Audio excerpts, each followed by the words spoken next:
hidi вообще zo'r. Shu eng zo'r ko'piylarimizdan biri Kolumbiya qahvasi. Yoshartiruvchi, energiya beruvchi shunaqangi zo'r xususiyatlari bor ekanki, birinchi o'rinda kuchli antioksidant, qarishi sekinlashtiryapti. Erta radikallardan organizmni himoya qilyapti. Ichida 15 ta pachka bo'ladi. Shunaqa ko'rinishda, ichishga udobniy, bir martalik doza. Bitta stakanga qaynoq suv solib, eritib bemalol ichish mumkin. Buni ichida oq qo'ziqorini bor ekan. Vitamin, mikro, makro elementlar, kalsiy, kaliy, magniy, rux bor ekan. Vitamin E bilan vitamin C ni bilasizlar, qarish oldini oladi. Teri bilan ishlaydi. Tirnoqlarni baquvvat qiladi. Soch to'kilishida ham, terini chiroyli tarin qilib tortishga ham vitamin C zo'r yordam beradi. Kofemizni tarkibida ko'p tolalar mavjud ekan. Bu metabolizmni yaxshilab beradi. Ich ketishda, ich qotishda, yaxshi ovqat hazm qilmasligiga ham yordam beradi. Chip tayyorlab ko'ramiz, ichib ko'ramiz.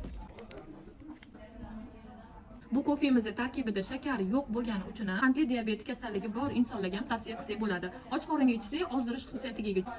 Hidi вообще zo'r. Kofemiz tarkibida B vitamini ko'p bo'lgani uchun tinchlantiruvchi, uyquni yaxshilovchi, asab sistemasini yaxshilab beruvchi, yurak-qon tomirlari bilan ishlash xususiyatiga ega. Hammalarga tavsiya qilamiz. Mana shu kofemizdan ichib, yana ham sog'lom va go'zal bo'linglar.